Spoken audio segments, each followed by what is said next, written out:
Selamat siang, namo saya Adi Budaya, namo budaya. Kita jumpa kembali di kelas 7 di pembelajaran pendidikan agama Buddha dan Budi Pekerti. Di kelas ini ada 3 orang dan nanti video pembelajaran kita hari ini akan tayang kembali di YouTube. Jadi nanti kalian bisa melihat kembali apa yang kita pelajari hari ini di YouTube. Nah, sebelum kita mulai pelajaran hari ini, kita akan bacakan nama Karapata, nanti kepada Frisia untuk membacakan nama Karapata ya.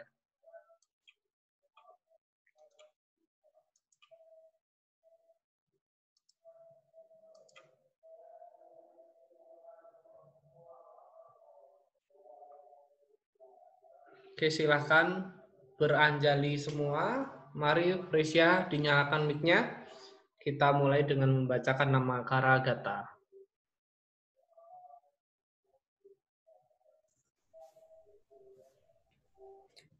Arahang sama sambudo bagawa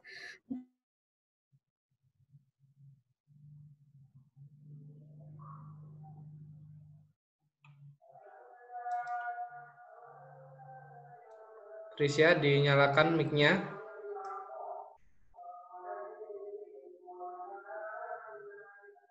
Frisia lagi bermasalah ya. Ya coba diganti Hansen, nyalakan mic-nya Hansen. Frisia kayaknya lagi bermasalah ya. Oh, sudah. lanjut Frisia? Romo, Hah? dilanjutkan. Oke, lanjut. Tadi ada bermasalah ya jaringannya. Oke, ulangi dari awal tadi. Arahang sama sambudo bagawa budang bagawantang abiwademi. Sang Bagawa yang Maha Suci yang telah mencapai penerangan sempurna. Aku bersujud di hadapan Sang Buddha, Sang Bagawa. Namo Buddhaya. Namo Buddhaya. Swakato Bhagawata Damo Damang Namasami. Dhamma telah sempurna dibabarkan oleh Sang Bagawa. Aku bersujud di hadapan Dhamma. Namo Dharmaya. Namo Dharmaya. Supatipano Bhagavato Sawaka Sangho Sanghang Namami. Sangha siswa Sang Bagawa telah bertindak sempurna. Aku bersujud di hadapan Sangha. Namo Sanghaya. Sabe Sata Bawantu Sukitata. Semoga semua makhluk hidup berbahagia. Sadu.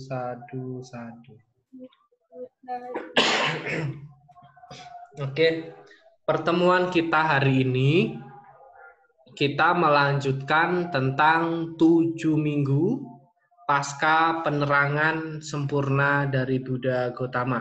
Jadi kemarin kita sudah belajar dari minggu pertama, minggu kedua hingga minggu ketiga. Sekarang kita akan belajar di minggu keempat.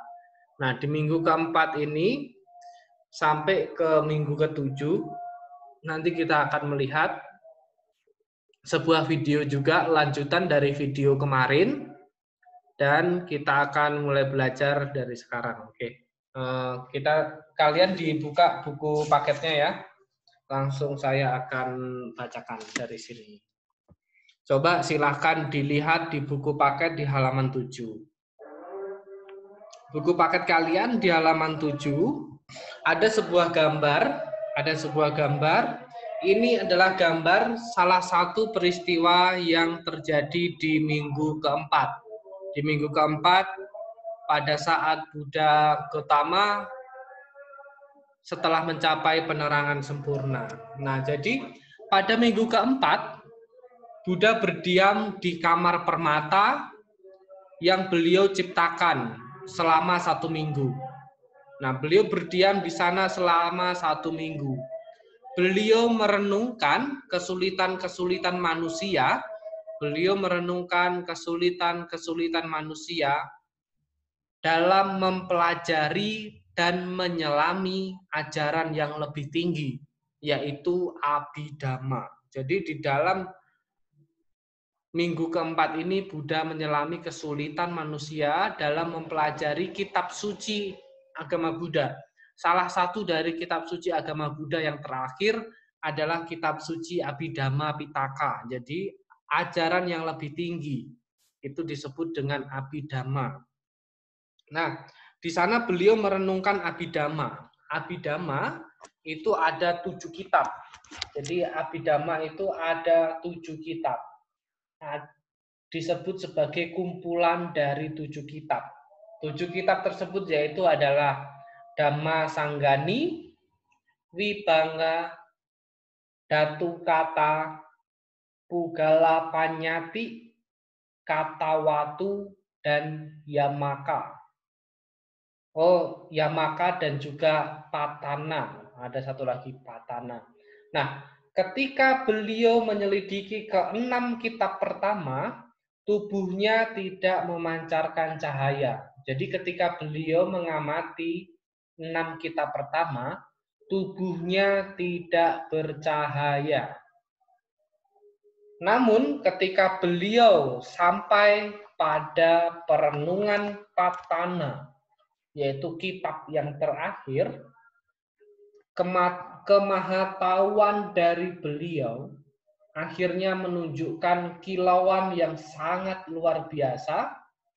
Kemahatauannya benar-benar tampak sepenuhnya melalui kitab agung Patana ini.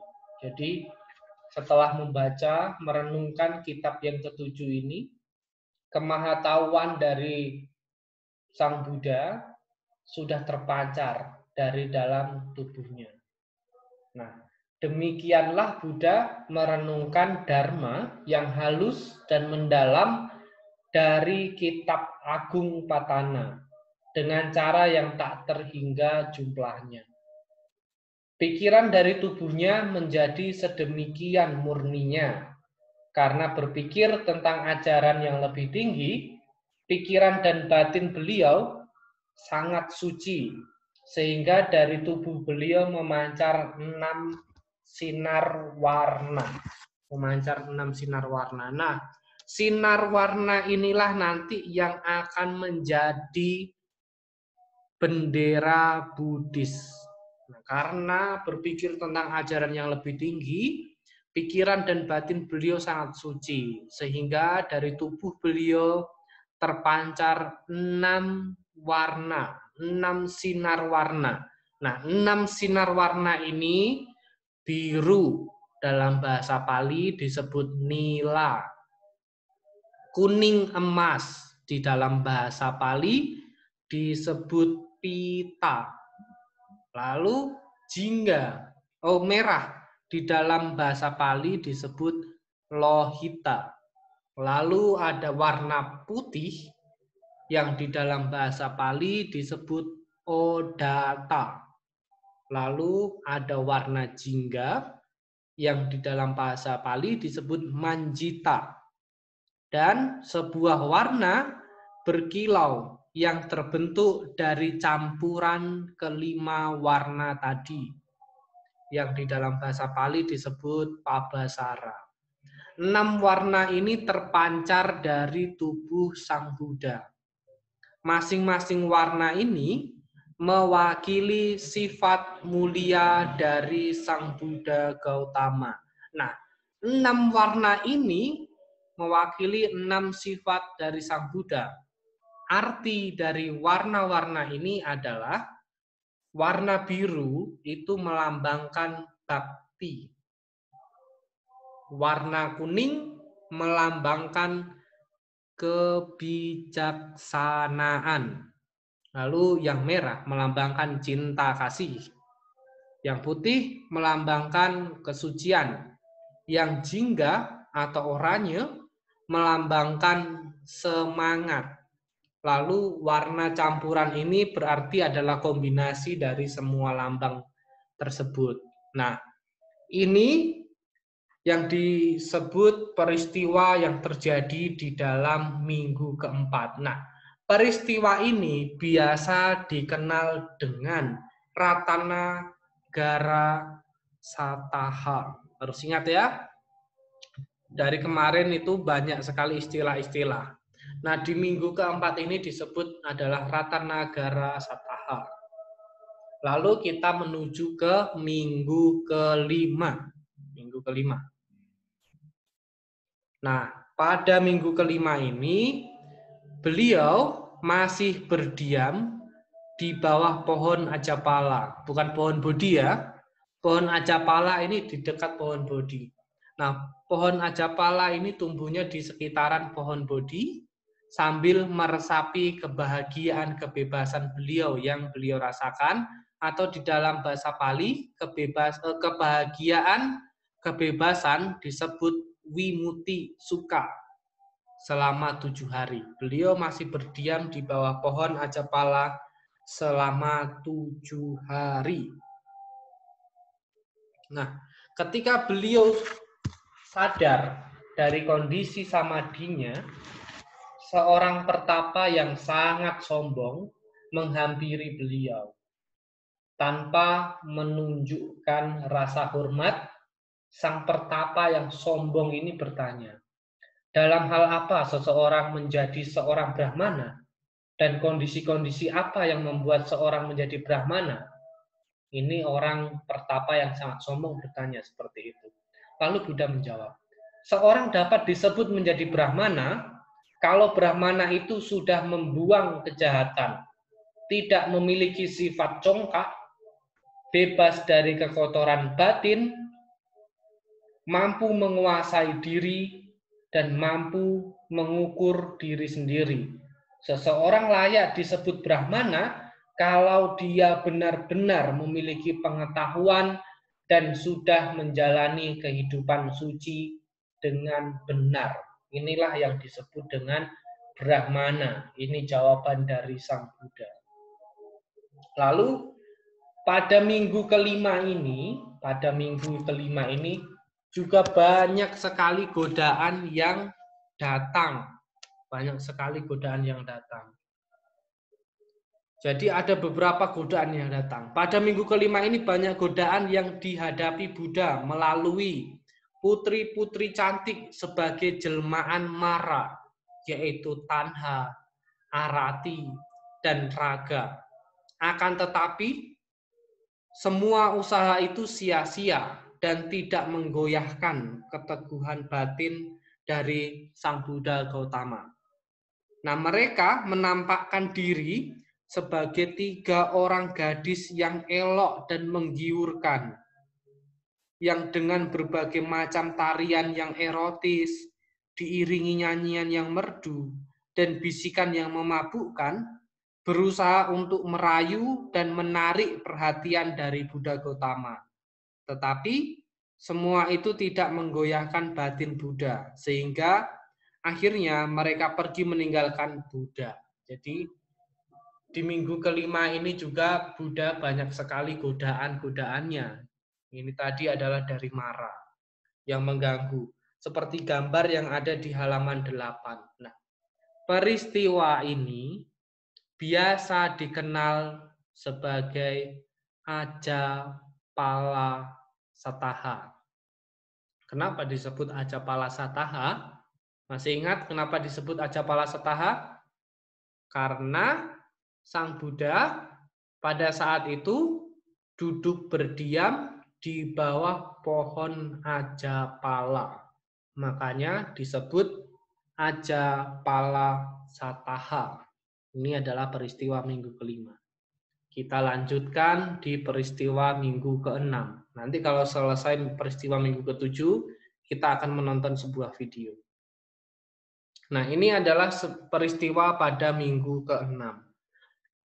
Pada peristiwa minggu keenam ini juga sungguh sangat luar biasa. Kalian bisa lihat di halaman 9.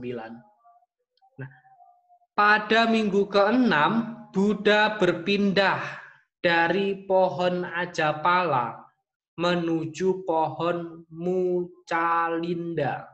Ingat ya, berpindah dari pohon Ajapala menuju pohon Mucalinda.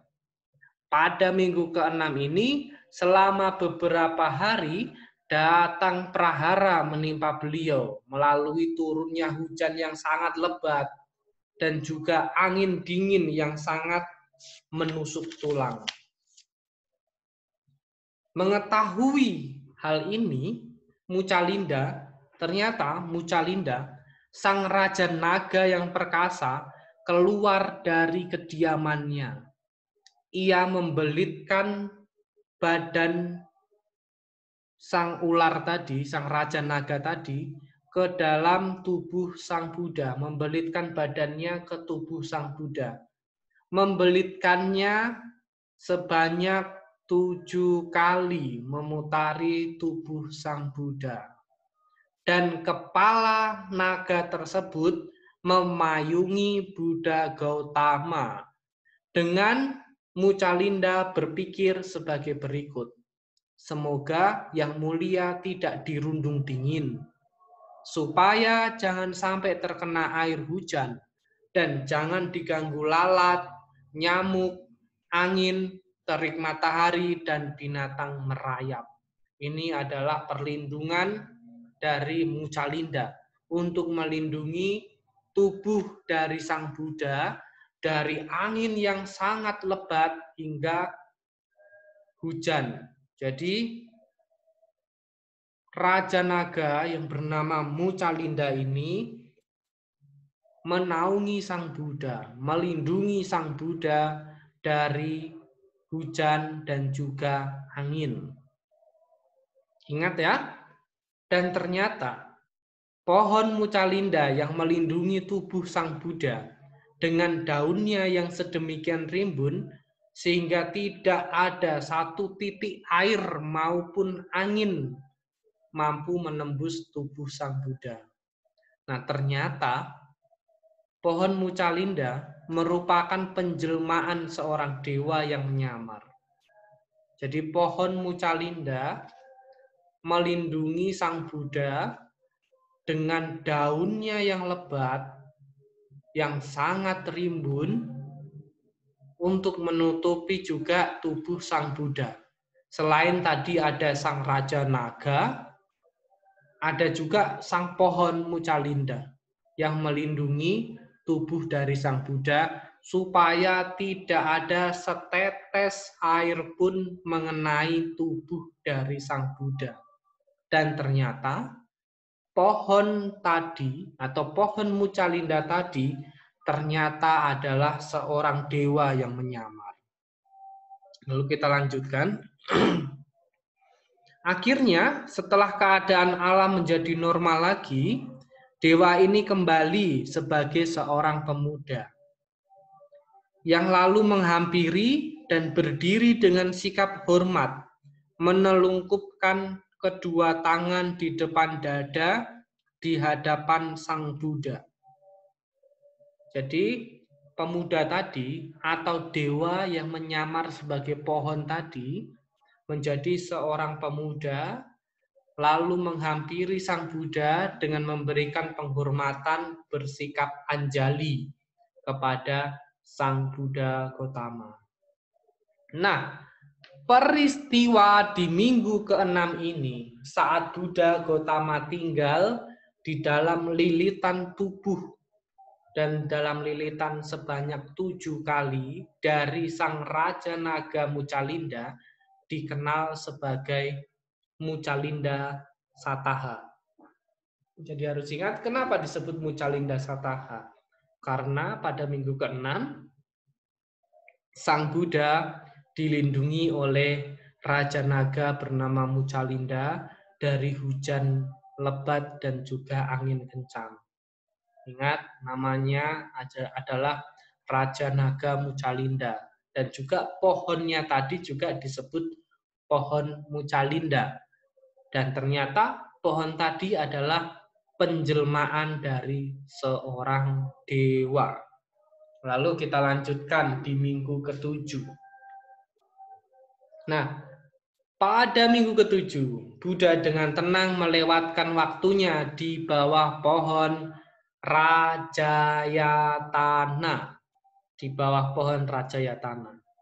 dan mengalami kebahagiaan kebebasan atau yang tadi disebut wimuti suka. Lalu Sang Buddha mengucapkan syair sebagai berikut. Ini adalah syair yang diucapkan oleh Sang Buddha. Melalui banyak kelahiran dalam kehidupan ini, aku mengembara mencari, tetapi tidak menemukan pembuat rumah ini. Menyedihkan menjalani kelahiran yang berulang-ulang. Oh pembuat rumah, engkau telah terlihat. Engkau tidak akan membangun rumah lagi. Seluruh atapmu telah rusak, tiang belandarmu telah hancur. Pikiran mencapai keadaan tanpa kondisi, mencapai akhir dari nafsu keinginan. Nah, pada saat fajar menyingsing, Buddha mengucapkan lagu pujian ini yang menggambarkan kemenangan dan pengalaman batinnya.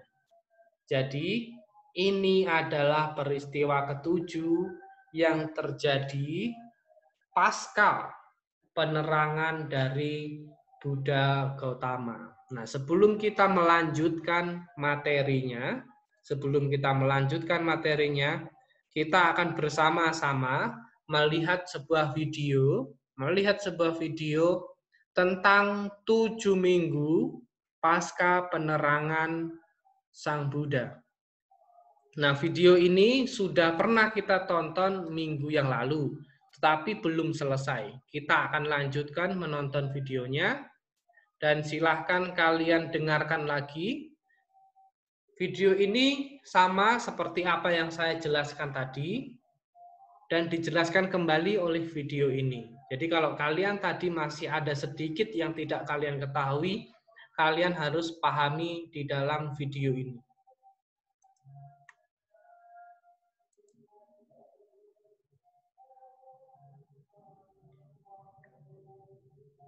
Tunggu sebentar.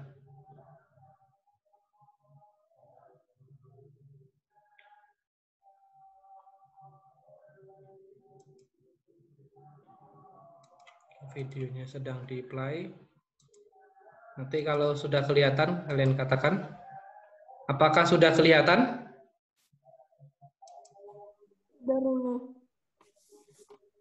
Oke, sudah. Oke, kalau sudah, sebentar saya akan nyalakan di sini.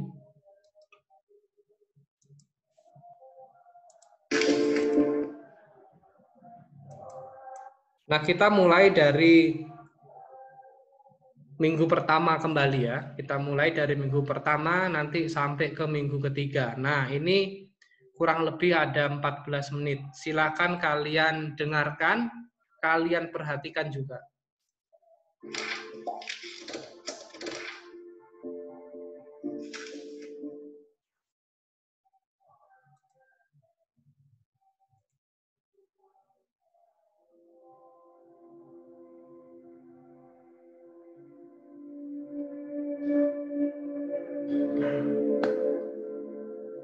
Suaranya terdengar kan? Di antara keheningan hutan Uruwela, kecerahan semesta alam dengan segenap isinya yang menyambut riang, Buddha duduk bermeditasi di atas singgasana Aparajita, meresapi kebahagiaan kebebasan wimuti.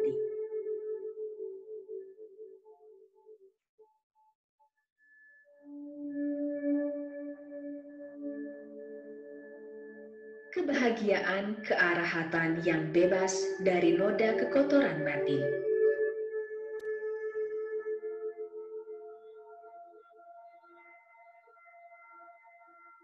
Dengan postur duduk bersila, Buddha berpikir,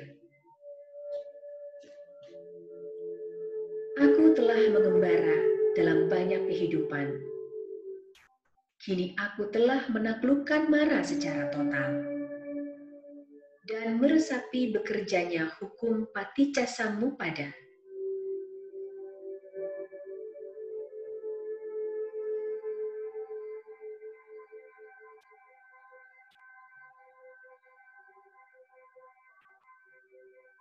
Peristiwa 1 minggu di singgasana Aparajita ini disebut Palanka Sataha.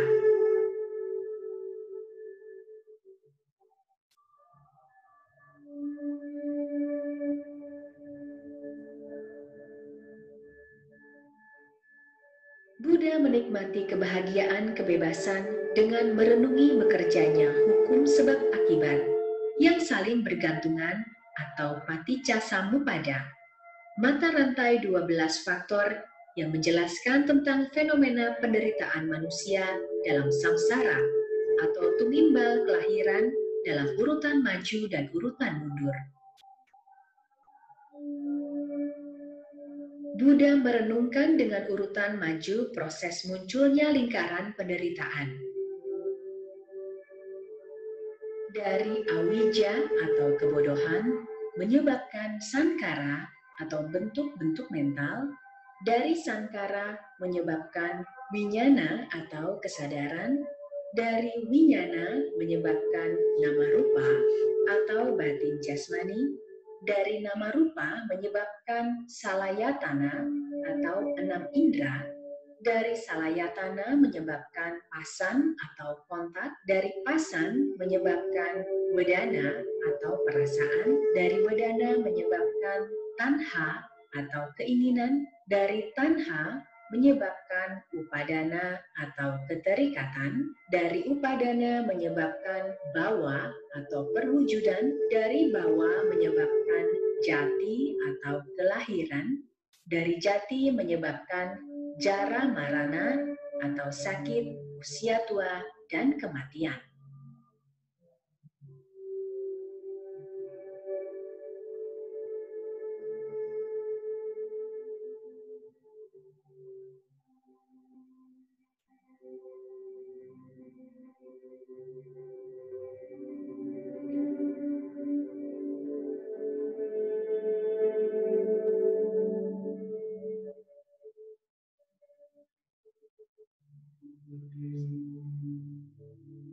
Peristiwa yang terjadi pada minggu kedua setelah mencapai penerangan sempurna, di mana Buddha menatap dalam kepada pohon Bodhi sebagai tanda terima kasihnya.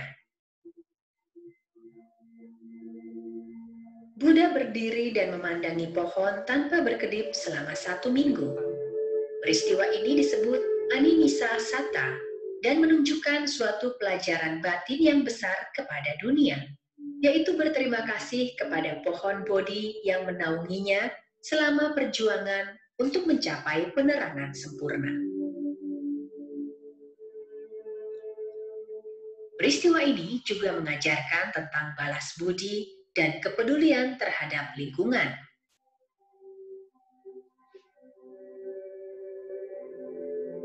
Dari peristiwa ini, hampir 2.600 tahun silam sampai sekarang, umat Buddha menghargai pohon Bodhi.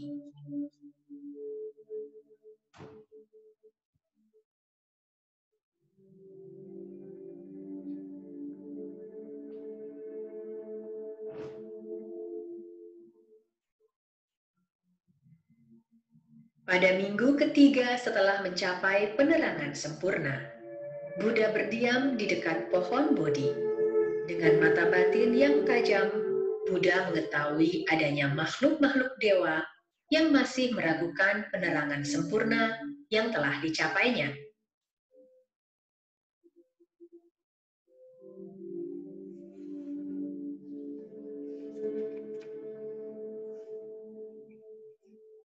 Untuk itu, Buddha menciptakan jembatan permata di udara dengan kekuatan pikirannya, dan selama seminggu, di minggu ketiga ini, beliau berjalan bolak-balik di atas jembatan permata yang diciptakannya. Ini adalah pelajaran kita minggu kemarin.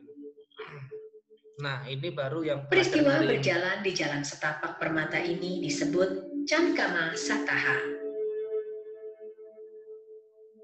Ini pelajaran kita hari ini, dari minggu keempat sampai ke-7. Pada minggu keempat setelah pencapaian penerangan sempurnanya, Buddha berdiam di kamar permata yang diciptakannya.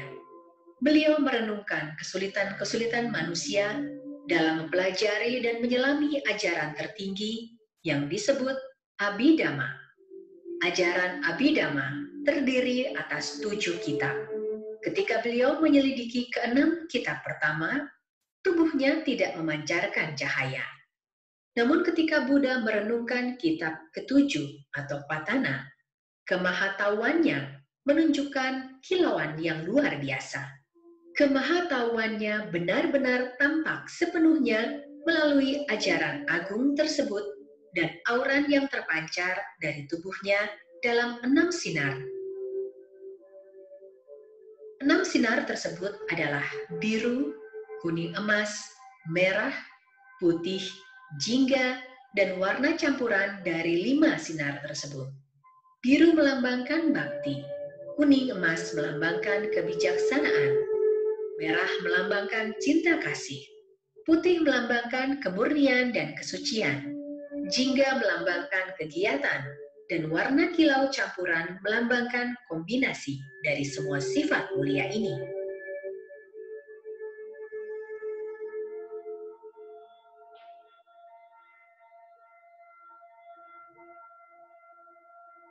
Peristiwa minggu keempat di mana Buddha merenungkan hukum tertinggi dari Abhidhamma Pitaka di rumah permata ini disebut Ratanagara Sataha.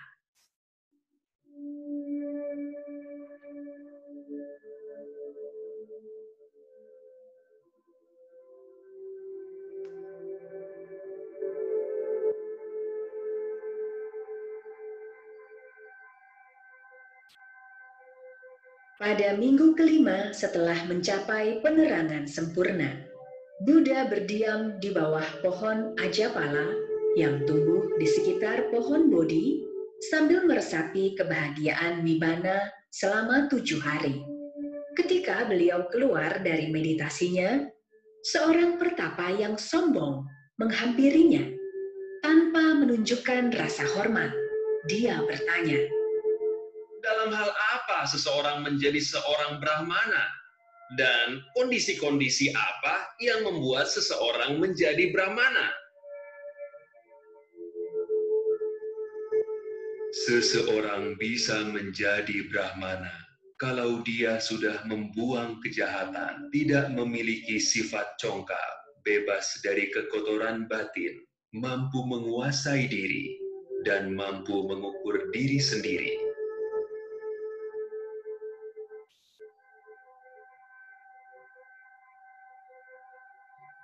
Selanjutnya, pada minggu kelima ini pula, banyak godaan yang dihadapi Buddha melalui putri-putri cantik sebagai jelmaan dari Maratana, yaitu Tana, Arati, dan Raga.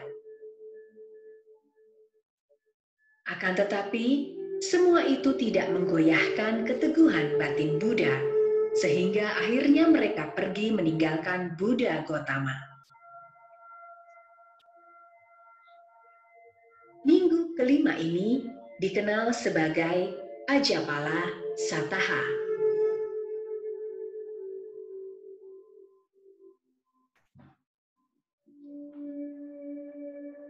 Buddha duduk bermeditasi di tepi danau di bawah pohon mucalinda. Peristiwa hujan lebat dan angin menimpa Buddha.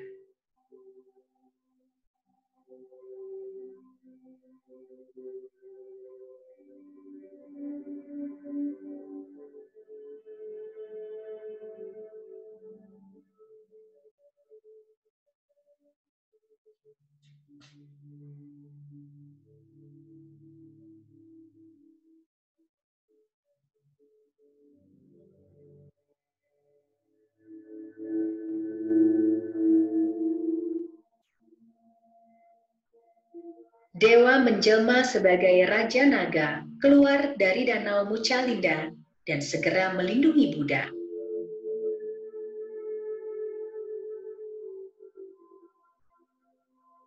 Raja Naga membelitkan badannya 7 kali untuk singgasana Buddha dan kepala naga berubah menjadi 7 untuk memayungi Buddha dari hujan dan angin.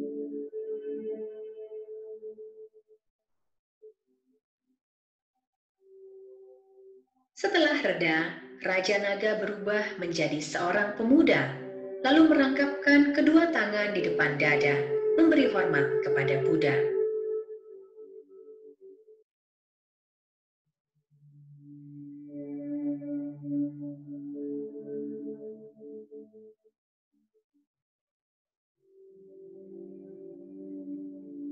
Selanjutnya berubah menjadi naga dan bergegas pergi.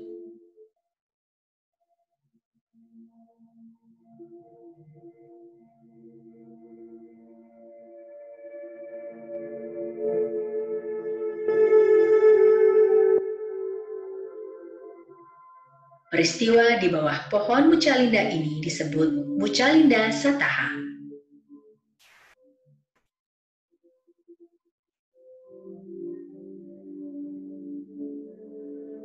Buddha berpindah dari bawah pohon Muchalinda menuju pohon Rajayatana.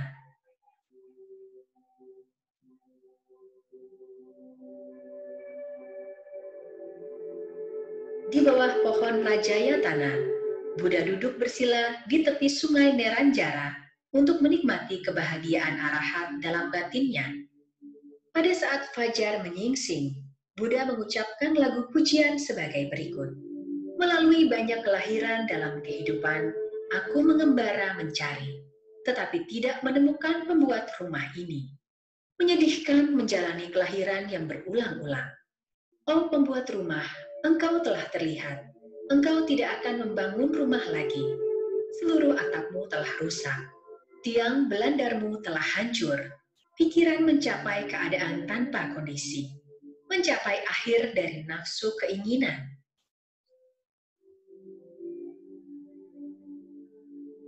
Peristiwa di bawah pohon Rajayatana ini disebut Rajayatana Sataha.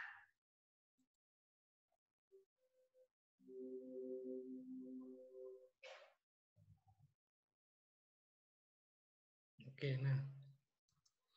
Jadi itu tadi video tentang 7 minggu pasca penerangan agung dari Buddha Gautama.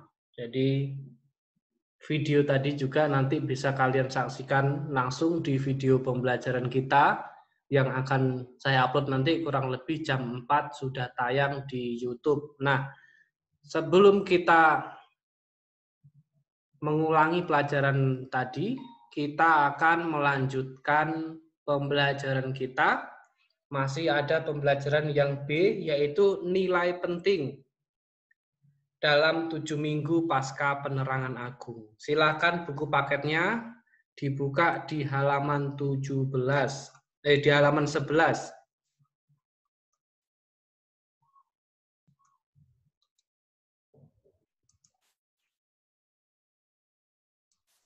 Tunggu, saya akan kasih sebuah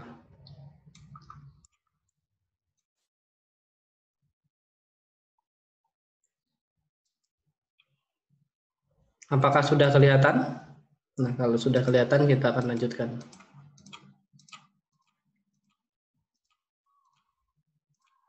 Oke, nah, kita lanjutkan menuju ke nilai penting dalam 7 minggu pasca penerangan sempurna dari Buddha Gautama. Nah, 7 minggu ini adalah sesuatu yang penting. Banyak sekali nilai-nilai yang penting yang bisa kita ambil. Nah, di dalam buku paket kalian ini sudah dijelaskan beberapa hal.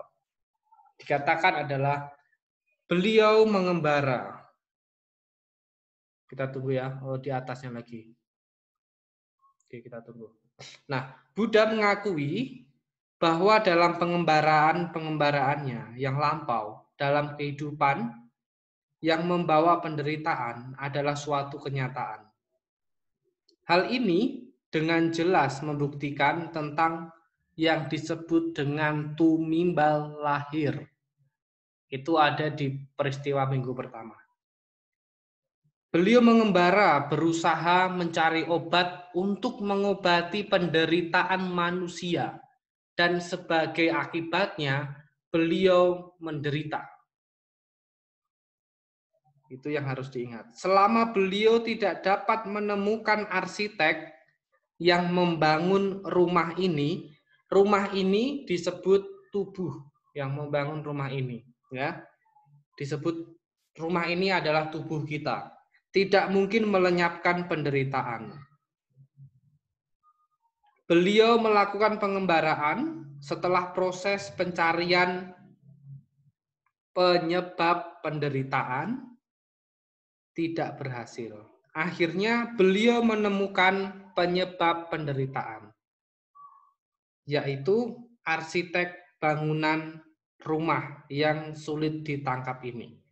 Arsitek ini berupa, ingat ya, arsitek ini berupa nafsu keinginan atau kemelekatan, penciptaan diri, unsur mental yang tersembunyi dalam semua makhluk. Nah, bagaimana dan kapan asal-usul keinginan ini sulit untuk dipahami? Apa yang diciptakan oleh diri sendiri, maka oleh diri sendiri pula ciptaan itu dapat dihancurkan. Penemuan ini akan menghasilkan pemberantasan nafsu keinginan untuk mencapai keadaan arahat yang disebut sebagai akhir dari nafsu keinginan. Nah, yang harus kalian ingat di sini ada sebuah istilah arsitek rumah. Di sini ada istilah yang disebut dengan arsitek rumah. Jangan sampai kalian nanti tertipu arsitek rumah itu adalah orang yang membuat rumah. Ya, harus diingat. Di sini ada beberapa istilah yang mungkin nanti itu adalah hanya sebuah istilah. Hanya sebuah istilah untuk menggambarkan gambaran yang sesungguhnya. Bukan rumah yang sesungguhnya, tetapi rumah itu adalah tubuh kita. Nah, arsitek rumah kita itu, arsitek tubuh kita itu adalah nafsu keinginan atau kemelekatan, penciptaan diri, unsur mental yang tersembunyikan dalam diri semua makhluk. Nah, itu yang harus kalian ingat. Lalu dikatakan di sini ada apa yang diciptakan oleh diri sendiri pula ciptaan itu dapat dihancurkan. Lalu di sini ada yang disebut dengan atap rumah. Ada istilah atap rumah. Atap rumah ciptaan ini adalah, ingat ya, atap rumah adalah kegemaran seperti kemelekatan atau keserakahan, kebencian, khayalan atau kebodohan, kesombongan, pandangan-pandangan salah, keraguan-raguan, kemalasan, kegelisahan, moral yang tidak takut malu, moral yang juga tidak takut. Nah, ini adalah atap rumah. Atap rumah ciptaan ini adalah kegemaran atau kilesa. Kilesa dibagi menjadi beberapa hal, termasuk keserakahan, kebencian, kebodohan, kesombongan, pandangan-pandangan salah, keraguan-raguan, kemalasan, kegelisahan, moral yang tidak takut malu, dan juga moral yang tidak takut. Ini adalah atap rumah atau kegemaran yang harus kalian ingat. Penyangga, ini ada yang namanya penyangga. Penyangga yang menunjang atap melambangkan kebodohan. Jadi kalau ada rumah terus ada atapnya, juga harus ada tiang penyangga. Tiang penyangga ini melambangkan kebodohan, akar dari semua keinginan. Kehancuran dari kebodohan dengan kebijaksanaan akan mengakibatkan penghancuran total dari rumah itu. Ya, harus diingat ya. Nanti rumah itu adalah tubuh kita. Rumah itu adalah tubuh kita. Atap adalah kebodohan, keserakahan, dan juga tadi rasa tidak takut malu, rasa tidak takut, itu adalah atap. Penyangga tubuh kita ini adalah kebodohan. Penyangga tubuh kita ini dilambangkan sebagai kebodohan. Kebodohan bisa dihancurkan dengan kebijaksanaan. Harus diingat ya. Kebodohan bisa dihancurkan dengan kebijaksanaan. Jadi ketika kebodohan dihancurkan dengan kebijaksanaan, sama seperti ketika rumah penyangganya dihancurkan, pasti rumah itu akan ambruk. Harus diingat, rumah itu pasti akan ambruk. Nah, kita lanjutkan lagi. Tiang belandar, penyangga, dan atap adalah bahan yang diperlukan seorang arsitek untuk membangun rumah.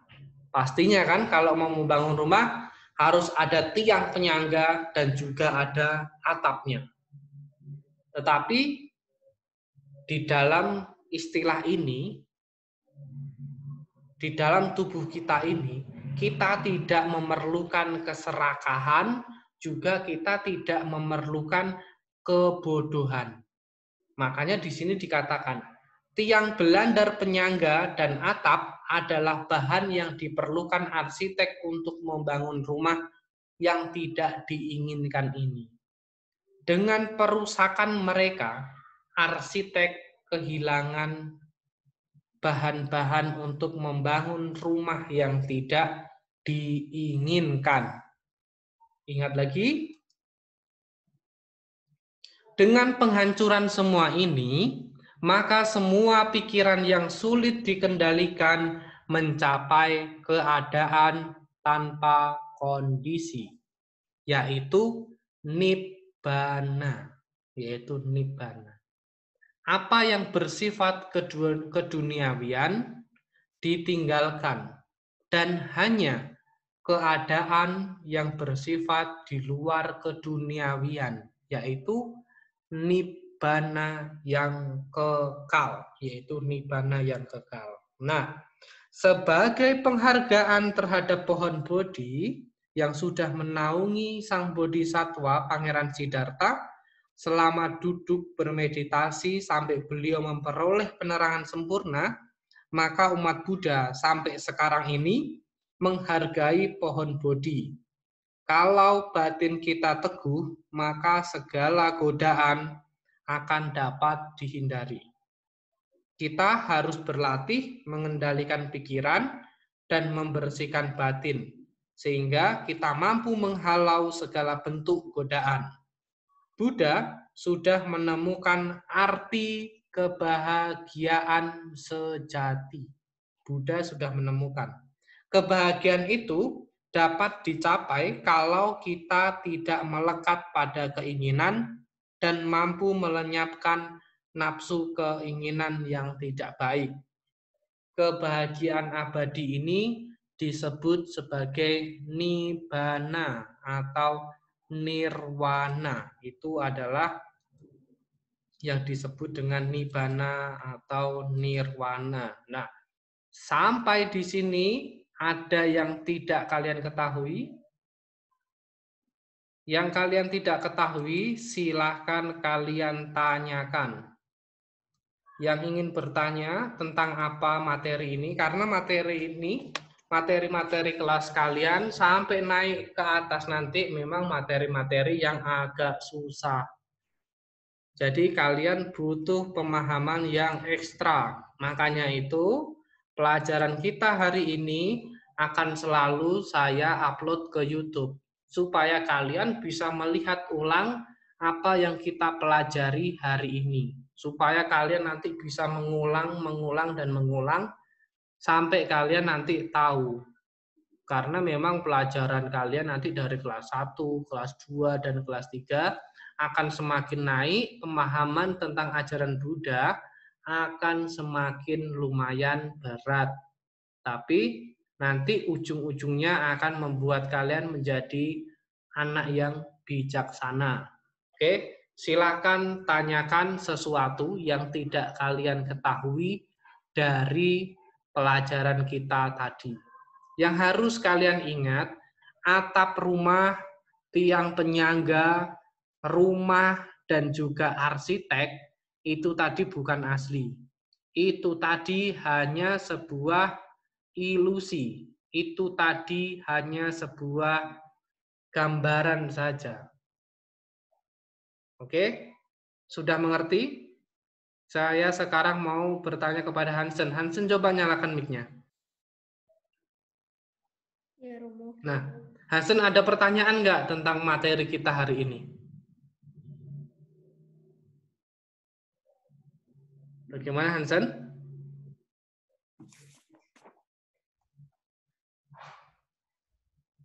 Dari minggu keempat sampai minggu ketujuh, setelah minggu ketujuh tadi sampai ke Buddha, nilai-nilai yang diajarkan dari 7 minggu pasca penerangan sempurna dari Buddha Gautama.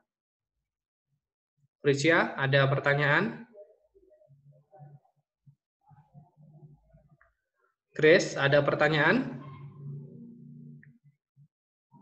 Nggak ada? Sudah mengerti semua? Nah, kalian sudah sering baca-baca buku ini belum? Dari minggu kemarin kan saya sudah katakan, kalian harus sering-sering membaca buku ini, karena buku ini agak sedikit susah untuk kalian mengerti. Sudah banyak membaca bukunya, Hansen? Belum? Dikit cuman, Romo. Dikit. Nah, jadi Grace, sudah pernah membaca ulang buku ini? Ada, Romo. Ada. Prisya, ada membaca? Ada, Romo. Oke, nah sekarang saya mau bertanya satu persatu kepada kalian sebelum nanti kita akhiri. Saya mau bertanya kepada kalian, kepada Grace terlebih dahulu. Grace, nyalakan mikrofonnya. Saya akan bertanya tentang peristiwa-peristiwa yang terjadi pada 7 minggu tadi. Nah, Grace, masih ingat nggak peristiwa yang terjadi pada minggu keempat yang dijelaskan oleh di dalam buku tadi? Nggak usah buka buku. Nggak usah buka buku. Pada minggu keempat tadi ada apa saja? Nggak usah panjang-panjang. Karena kalau Grace melihat buku, pasti saya tahu. Karena jawabannya nanti pasti jawaban dari buku. Coba silakan Grace.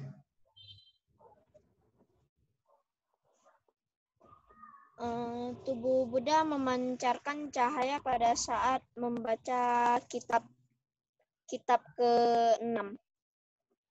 Tapi sebelum itu tidak memancarkan cahaya. Setelah membacakan kitab ke-6, kitab ke-7, tadi adalah pada kitab yang terakhir. Kitabnya tadi ada berapa? 6 apa 7? 7 ya. 7 kitab. Memancarkan apa? Memancarkan sinar ya? Iya.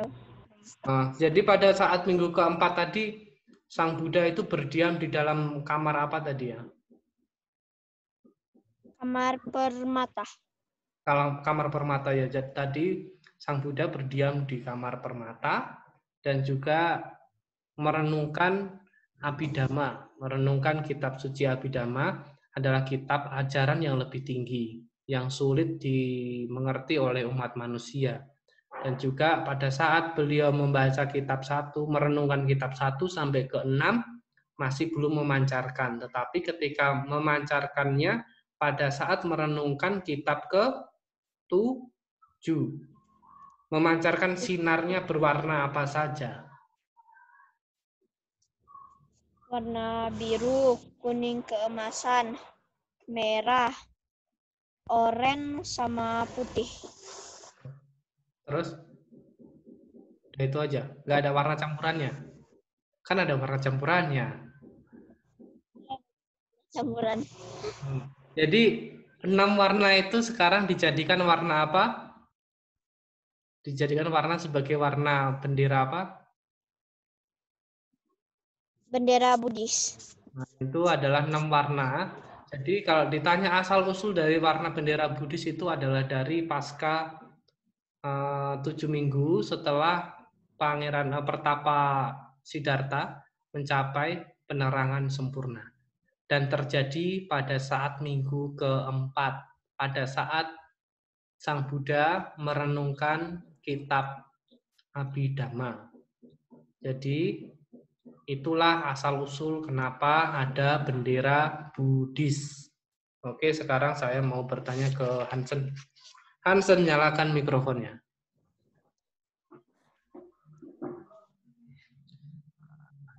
Pada minggu kelima, pasca penerangan sempurna dari Sang Buddha.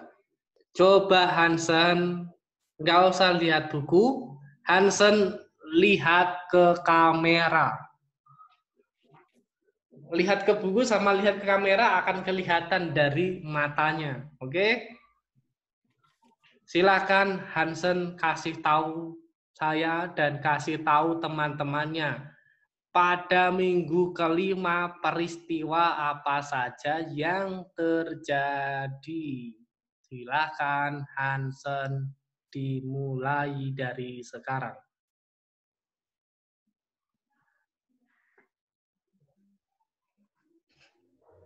Ya, San.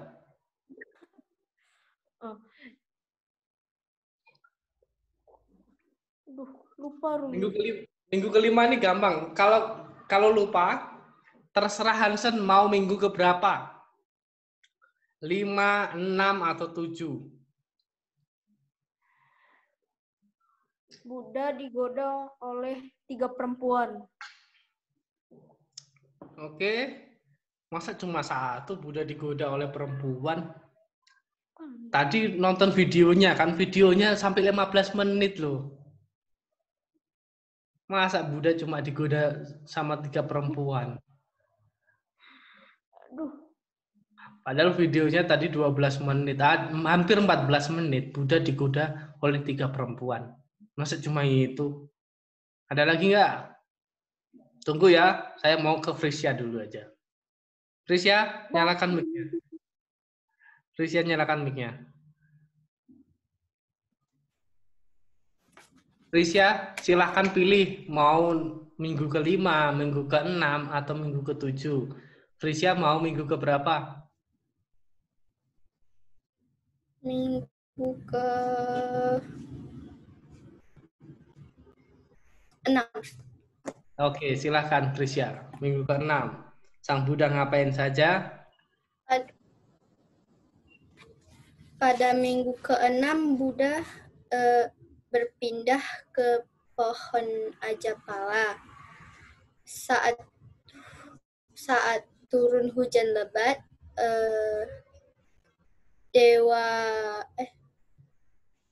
Raja Naga melilitkan tubuhnya 7 kali.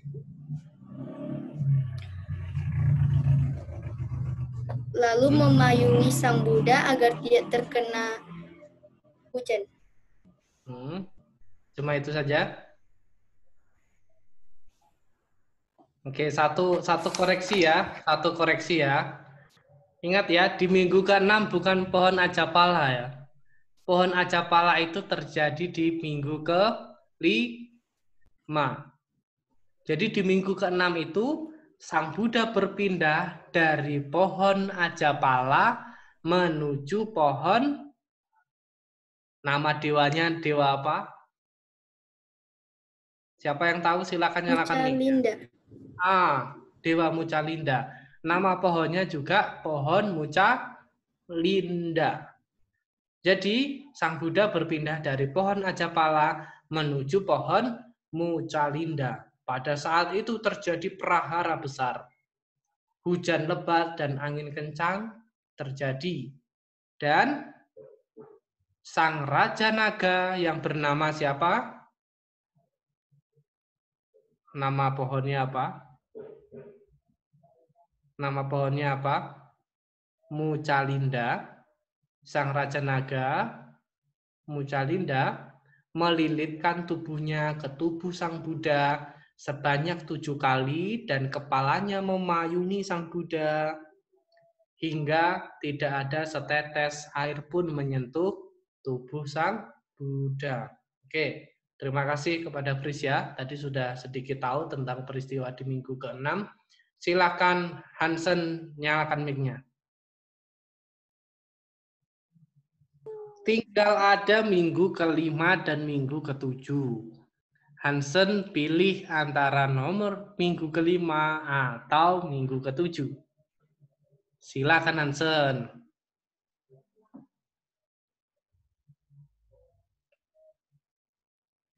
Hansen? Lupa Romo. Nah, jadi tadi ngapain?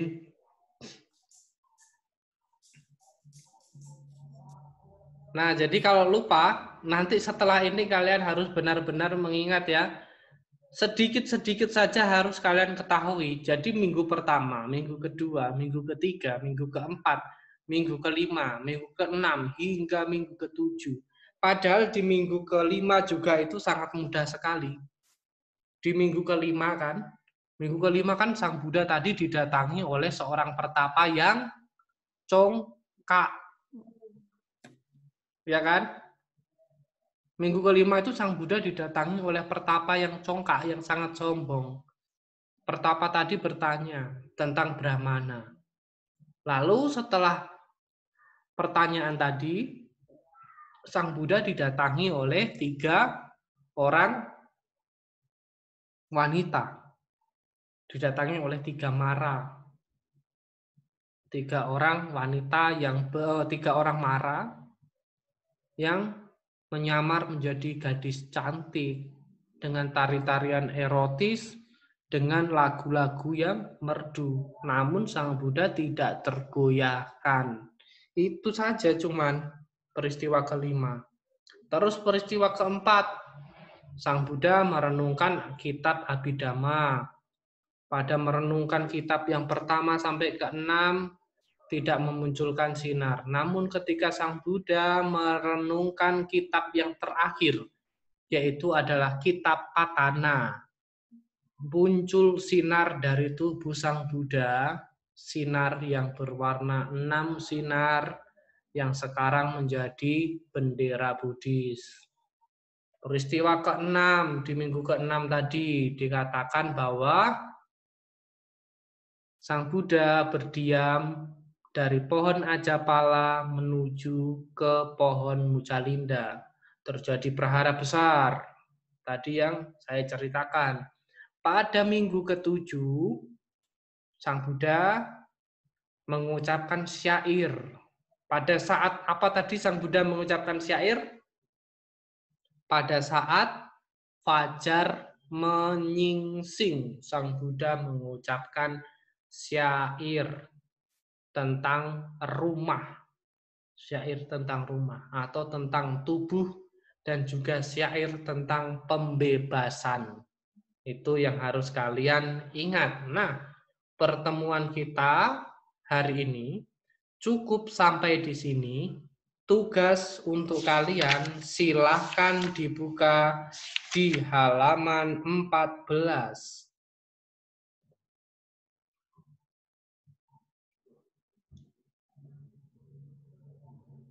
Sudah? Dari minggu kemarin kalian tidak ada menulis, ya kan? Dari minggu kemarin itu tidak ada menulis. Nah, karena masih banyak yang belum kalian ketahui tentang minggu pertama sampai minggu ke-7, sampai juga di 7 nilai-nilai penting tadi, kalian juga masih belum tahu. Maka dari itu, inilah yang harus kalian tulis di buku catatan kalian masing-masing. Silahkan kalian tulis tentang rangkuman apa yang kita pelajari minggu yang lalu hingga saat ini. Jadi, supaya nanti setelah kalian menulis ini, pasti kalian akan tahu. Karena tadi sama minggu kemarin kalian hanya mendengarkan dan juga menonton. Dan juga tadi sambil interaksi sedikit demi sedikit. Maka dari itu, Sudah siap untuk menulisnya? Kalian silakan tulis di buku catatan kalian. Pembelajaran kita cukup sampai di sini. Tetap jaga kesehatan dan jangan lupa makan. Jangan lupa makan. Hansen, jangan lupa nulis ya, Sen. Biar tahu. Hansen tadi masa dari minggu ke-7 sama yang 5 aja nggak tahu Hansen. Sedikit pun. Tapi nanti kalau Hansen sudah nulis, pasti akan tahu. Karena ini meringkasnya, ini adalah ringkasan ya.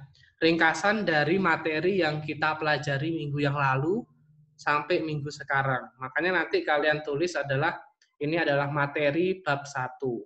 Minggu depan kita akan belajar evaluasi. Minggu depan kita akan ulangan harian. Jadi minggu depan kita akan ulangan. Kalian lihat di halaman 15 dan juga di halaman 16 itu nanti yang akan kita pelajari di minggu depan. Kalian akan mengerjakan di rumah kalian masing-masing. Nanti setelah kalian selesai mengerjakan, saya akan kasih waktu kepada kalian berapa menit. Setelah kalian selesai menulis jawaban dari soal-soal tadi, kita akan bahas jawaban yang betul. Nanti saya akan tahu nilai kalian dari sini, dari apa yang kalian jawab itu betul atau salahnya. Oke, siap? Nah, pelajaran kita cukup sampai di sini dan kita akhiri. Apakah ada pertanyaan sebelum kita akhiri? Ada pertanyaan nggak? Hansen, ada pertanyaan? Nggak ada? Grace, ada pertanyaan? Romo, kita tulisnya rangkuman kan? Minggu depan baru bahas soal. Nah, dengarkan ya, tulisnya cuma rangkuman. Tulisnya hanya rangkuman. Soal itu untuk minggu depan, bukan untuk sekarang. Juga bukan untuk PR. Jadi, jangan ada yang menulis terlebih dahulu.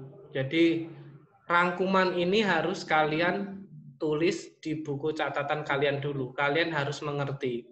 Nanti soalnya pun bisa juga berubah-ubah. Tidak seperti yang ada di buku paket itu. Jadi nanti soalnya akan saya tayangkan di sini, di layar HP kalian masing-masing. Soalnya pun bisa juga sama seperti yang ada di buku paket, ataupun bisa berbeda sama sekali seperti yang di buku paket.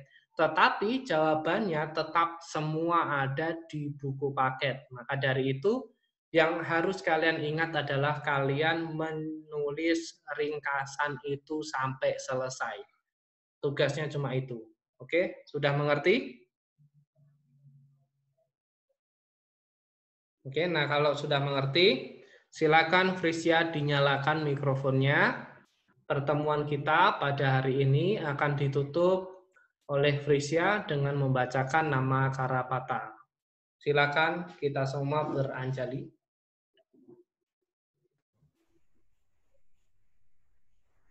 Arahang sama sambudo bagawa budang bagawantang abiwademi. Namo Buddhaya. Swakato bhagawata dhammo dhammang namasami. Namo Dharmaya. Supatipanno bhagavato sawaka sangho sanghang namami. Namo Sahaya. Sapi sata bawantu sukitata. Semoga semua makhluk hidup berbahagia. Sadu, sadu, sadu. Oke, terima kasih. Pertemuan kita akan kita lanjutkan di minggu depan. Sampai jumpa di pertemuan selanjutnya. Selamat siang, Namo Buddhaya.